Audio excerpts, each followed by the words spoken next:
혹시 우리 마음을 괴로움에 꽁꽁 묶어두는 보이지 않는 족쇄가 있다는 이야기 들어보셨나요?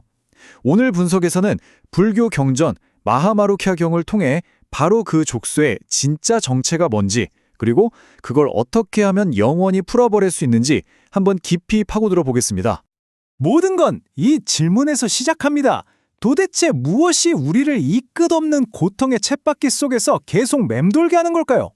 마하마루캬평은 그 원인을 족쇄라는 아주 강력하고 직관적인 비유로 설명하고 있어요. 이야기는 부처님께서 제자들에게 이렇게 물으시면서 시작돼요. 내가 가르친 5가지 낮은 족쇄, 다들 기억하고 있는가? 이때 마루캬푸따라는 한 제자가 자신만만하게 손을 들고 대답하죠. 근데 바로 여기서부터 이야기가 정말 흥미진진해집니다. 마루캬푸따가 말한 5가지 족쇄는 바로 이것들이었습니다. 첫째, 변하지 않는 나라는 게 존재한다는 생각, 바로 유신견이죠. 둘째, 가르침에 대한 근본적인 의심. 셋째, 그냥 맹목적으로 규칙이나 의식에 매달리는 집착. 넷째, 감각적인 쾌락을 향한 끝없는 욕망. 그리고 마지막, 다른 사람을 향한 미움과 적의. 어떠세요? 꽤 익숙한 우리 마음속 문제들 같지 않나요?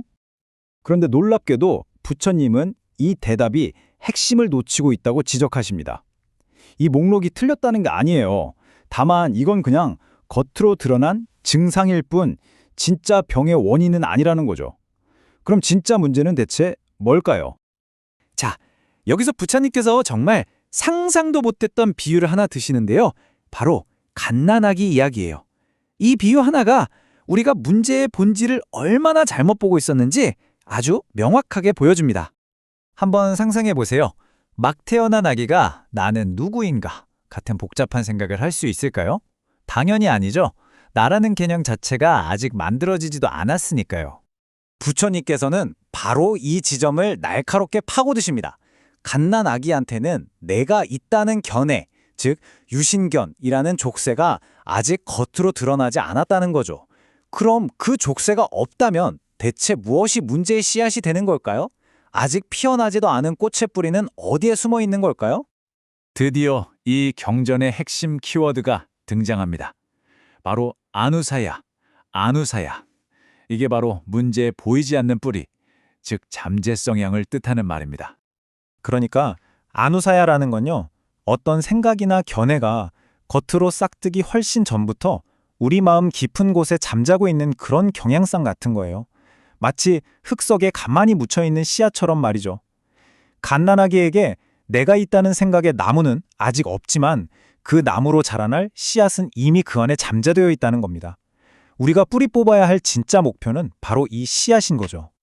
이 표를 보시면 그 차이가 아주 명확하게 보이죠. 족쇄, 즉 상유자난이는 이미 우리를 묶고 있는 눈에 보이는 증상과 같아요.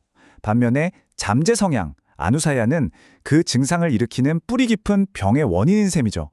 머리 아플 때 진통제만 먹는 건 증상을 다스리는 거지만 두통의 근본 원인을 찾아 치료해야 병이 완전히 낫는 것과 같은 이치입니다. 자, 그럼 이 지긋지긋한 뿌리, 이 잠재성향을 어떻게 해야 뽑아낼 수 있을까요? 부처님께서는 단 하나의 길이 있다고 아주 명확하게 말씀하십니다. 바로 체계적인 수행의 길, 도, 막가입니다. 여기서 또 하나의 강력한 비유가 나옵니다. 바로 나무 비유인데요. 우리가 나무의 가장 단단한 심장부, 즉 심재에 가려면 어떻게 해야 할까요? 당연히 겉에 있는 껍질부터 베어내고 그 안에 무른 부분을 차례로 잘라내야 하잖아요. 문제의 핵심에 도달하는 것도 똑같다는 거예요. 겉핥기식으로는 어림도 없고 차근차근 철저하게 파고 들어가야 한다는 거죠. 이번엔 강을 건너는 비유도 나와요.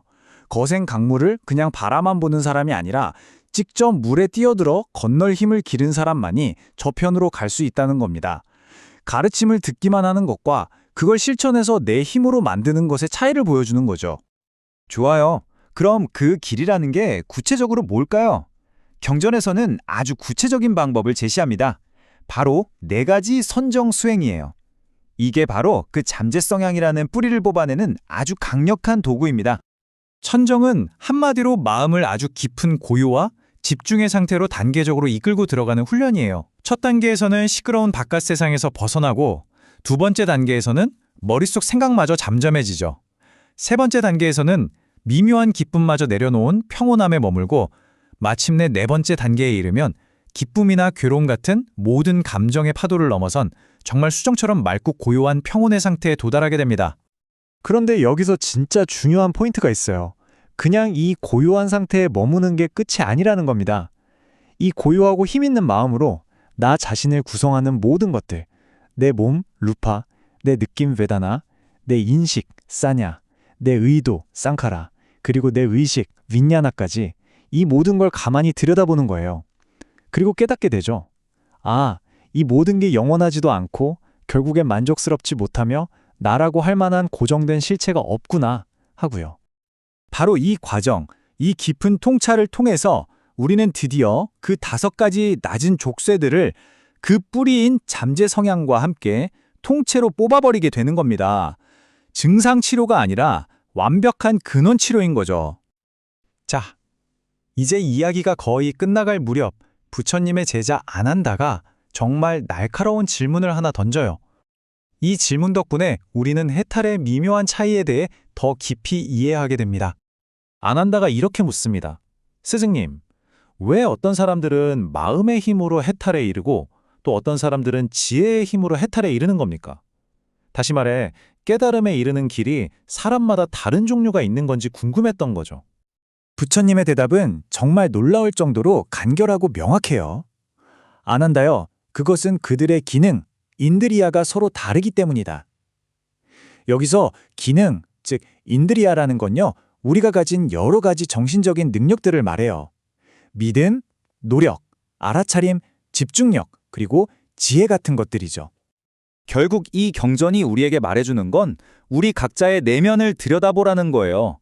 해탈로 가는 길이 정해진 하나가 아니라 내가 가진 고유한 강점, 나의 정신적 기능에 따라 달라질 수 있다는 거죠. 어쩌면 우리 안에 무의식적인 편견이나 습관을 알아차리는 것이 그 첫걸음일 수 있습니다. 그렇다면 여러분은 어떠신가요? 여러분을 이끄는 가장 강한 힘은 무엇인가요? 이 고대의 지혜가 오늘을 사는 우리에게 던지는 아주 중요한 질문이 아닐까 싶습니다.